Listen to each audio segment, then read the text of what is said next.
Wake up to the essence of the continent. Rise and shine on Channel Africa. Right, so let's delve into the area of West Africa on our continent as we get a wrap-up of stories making headlines there. And we speak to political analyst and conflict resolution expert Dr. David Matsanga to get detail on these few stories. Dr. Matsanga, always great having these catch-up sessions with you. How are you on this particular Wednesday? Good morning, my sister. Good morning, Africa. And good morning, the rest of the world listening to us. Let's keep the continent going. Let's definitely keep it going. Let's start with several West African countries who have kept going as they are going to be commemorating their Independence Days this August. Yesterday was Burkina Faso's turn. The one with one of your favorite leaders on the continent, Ibrahim Traore. In what ways would it be best for the Burkinabes to take stock of how far their country has come, in your view? Thank you very much. First of all, I want to congratulate the president of Burkina Faso. I have been in Burkina Faso for six times. I've been in, out. I've traveled to Mali. I've traveled to Niger. I've traveled to Ghana and several West African states in the last 2 years. I have seen the type of development that has taken place in Burkina Faso compared to the civilian situation that was there before. So I think one of the things that, as they celebrate all the way from Ivory Coast, Benin, the Wat, Niger, Burkina Faso stands out for me. It has changed, it has made inroads in alleviating the poverty-stricken people into productive units.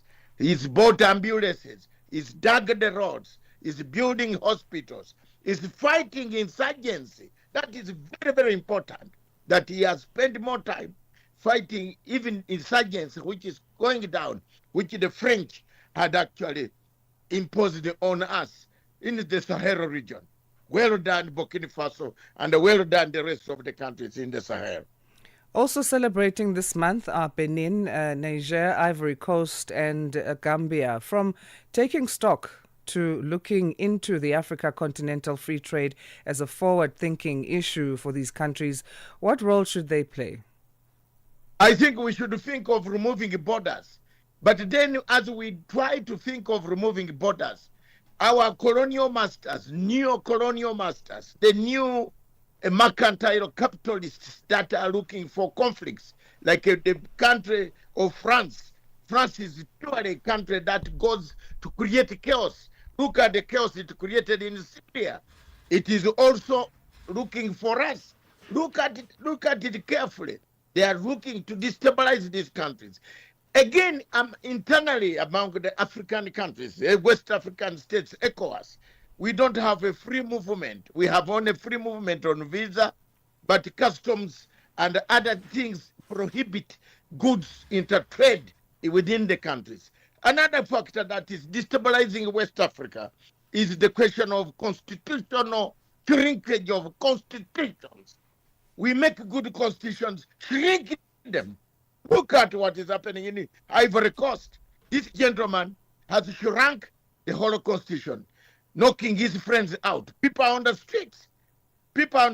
And Ivory Coast is just a few meters away from a war. Anytime it can come back, because I've been there, I've seen and Mbeki and Tisano. We saw this. We tried to plead with Babgo and Quatara. The French override us, and you see where we ended. So let's change those things in order for us to move forward with trade. As you touch on Ivory Coast, let's go there and delve deeper into the protests that led to violence and arrests over the weekend. They have worsened political tensions there in Côte d'Ivoire. Let's recap what the protests were against in the first place. First, the protests, you knock out your fellow candidates. Why do you knock them out? Mr. Quatara himself is not from Ivory Coast. You Africans, the problem that Africa faces is that none of the leaders speak the truth. Why don't you speak the truth? Ouattara is from Burkina Faso. He is not from Ivory Coast. Now he goes out to put a law in the constitution to knock his friends out. I speak my mind. Ouattara does not feed me, and if he doesn't want me to come to Abidjan, is it the only heaven? I live in a place where he can only get a visa to come there. So let me tell you frankly, tell the people the truth. Mm-hmm. Burkina Faso is part and parcel of the region. Mr. Ouattara also does not come. That's why the war between Babgo and Ouattara took place, and thousands and millions of people were displaced, killed. He's not from Burkina Faso. Now he goes to knock his friends out of the race and remains alone, then declares. What do you expect people to do? One of the things that I love about my country, Uganda, you can call them names, but President Museveni doesn't knock you out of your election. Museveni brings you on and defeats you. Yes, I note that I am in support of what goes on there, but he has never knocked people out of an election. Just like that, you knock out people out of election, and you expect people to keep quiet when your country is just at the fringe of a war. And let's speak the truth. Ndoro, you, Peter Ndoro, and others, we have been there. We have seen these wars. And we don't need more wars. Let's tell the truth. Burkina Faso, Ouattara is a mess for West Africa and for Africa. A disgrace for Africa. So how credible then will these elections be viewed as being, on that point that you make, with the barring of several opposition party leaders from them? Prepare for another war. I want to summarize for you. Prepare for a war. Remember, Ouattara has tried to overthrow Mr. Traore. So what can he stop Traore also? Or another state coming in to say, let's do this. I'm telling you the truth. I'm always around there. I'm a student of political science and international relations. To the last iota on planet Earth, you can't tell me that there will not be a war. This is coming. And let's prepare for it. Let African Union come in, political and diplomatic commission come in and stop this type of nonsense that is taking place in Africa. And unfortunately, we have a man sleeping on the job in Addis Ababa. This man from West Africa again sleeps on the job. I don't know what they do.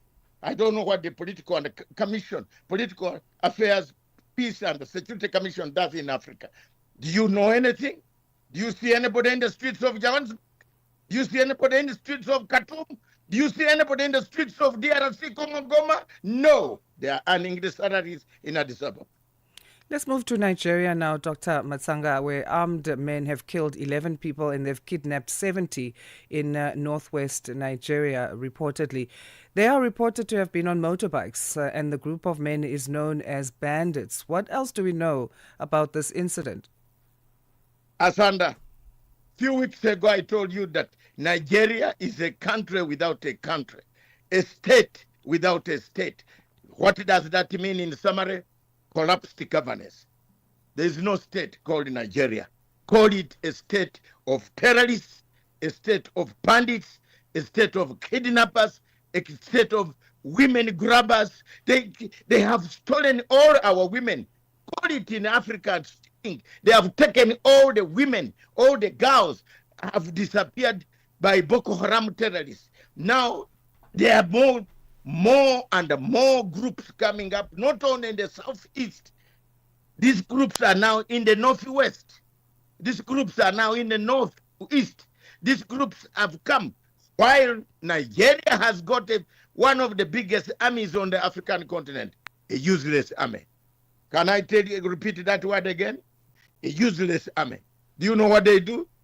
They come to kill civilians in Biafra, in the southeast. They kill civilians instead of looking for these bandits. The whole Nigerian army spends money, equipment to kill its own civilians. I don't know why President Tinubu does not wake up. At least for me in my country again, I want to tell you, you can't come and kill civilians and the President Museveni will watch you. He will fight you. And I love that type of morale of fighting, defending the people. You can accuse Uganda of anything, but not insecurity inside. Nowhere. But Nigeria, my dear sister, is a failed state. It is collapsed. Let's rearrange it. So if the army is useless, how have the police responded? They also law enforcement. And are there any captives for whom ransom has been demanded so far? Asanda, have you ever gone to Nigeria? I actually haven't. I was supposed to My go last year and I sister, missed that try opportunity. to take a trip to Nigeria. You talking about which police? The police is money. If you have money, you do anything in Nigeria. It's a corrupt state. Let's talk a population of 250 million people, which should lead Africa into pride. It leads Africa into belittlement. We are belittled. Everywhere you go, when you hear the Nigeria, somebody starts running under the door and say, look, let's be honest. But there are people there who don't want to associate themselves from this state called Nigeria, which is already collapsed. People are saying, no, rearrange us. We are not those. You have people coming, killing people. Herdsmen, Fulani herdsmen. Nigeria has got only 20,000 cattle, 20 million cattle. India has 300 million cattle. But in India don't go around killing and taking people because of grazing. In Nigeria, Fulani herdsmen have come all the way armed with huge arms, catch of arms, coming down, slaughtering Christians, slaughtering farmers from every religious sect. Surely, you call that a state? That's not a state. Let's move to Ghana now, Dr. Matsanga, for the sake of time. But this is not too far off from Nigeria because it does link to the country as well. Protests there in Ghana have taken place, and it's against Nigerian kidnappings and ritual killings. Another main point of grievance for the Ghanaian protesters is the alleged takeover of markets in that country by Nigerian traders. How big of a problem is this in Ghana?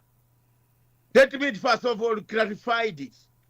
The most of the people who have come, besides all this, Nigerian, especially those from Biafra, formerly in 1967 declared, and it's now declared itself as a United States of Biafra. They said these from Biafra are very honest. They are good traders. They have run away from the persecution inside Nigerian state. That the Ghanaian government, I would advise my friend Mahama. Mahama is a listening president, a great man that I always interact with. I would tell him to be careful about the type of refugees. Some of the refugees who have crossed over to Ghana are very hardworking people. And these are Biafrans who are very hardworking, very knowledgeable. They are not thieves or fraudsters. They come to do a good service. Ghana has an open policy society of policing people. It is the same thing in South Africa. We have Nigerians. But the problem that you have not differentiated which type of Nigeria has arrived in South Africa. They are genuine Nigeria, and they are genuine people from that state, especially Biafrans who do good business. Yeah. So these concerns then should be raised, granted, and regional action is needed where there's been inaction. But how should these protests in Ghana and maybe in other parts of the continent ensure that they do not come across as xenophobic? It is so. Because we again go back to this African Union. The political department of African Union headed by another Nigerian from Yoruba land called Bankole, Ambassador Bankole, who has permanently sat on this seat like cement and concrete. He is there only earning dollars and fighting over women in the headquarters. You know, instead of coming out to explain this question of xenophobia so that people don't turn on other people and kill each other. You see, look at East Africa. Look at my country again. Uganda hosts a lot. Somali. The richest person in my country is from Somalia. We are proud. We are the only people in Africa that give Somali entry at the airport in Entebbe. We are proud again, Ugandans. Look, they have done very well. They do good business. Such things, models should be taken across Africa so that people are sensitized on how they can be Africans, not to live. Another point before we close. Look at our headquarters, Addis Ababa. Before you go to we don't have that Africanism. It is dead. Why should you apply for a visa to go and see your headquarters in Addis Ababa? Then you are preaching to people African unity. No, speak the truth.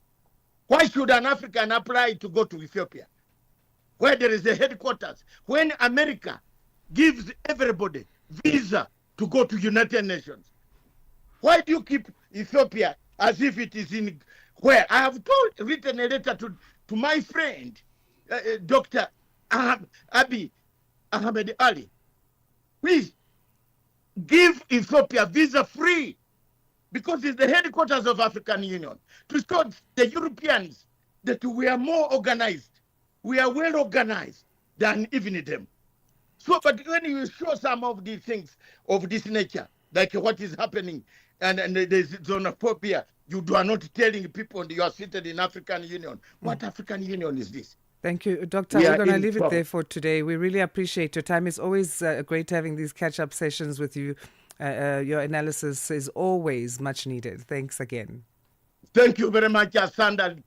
Let's keep talking. The more we talk, the less the conflicts will be. If we keep quiet, we shall be brewing violence. Thank you. Dr. David Matsanga is analyst and conflict resolution expert, taking a look with us on some of the stories making headlines in West Africa. Quite a busy news day for West Africa. There's also a proposal in Liberia that 4 justices of the Supreme Court be suspended, and Guinea-Bissau getting ready for their election, even though there is a political uncertainty in that country. That remains to be seen in terms of how those elections will be played out. It's 6:30 now. Let's say good morning to Jolani Tulo Ngwepe, who's got our news headlines. SABC News. Headlines. The African Perspective.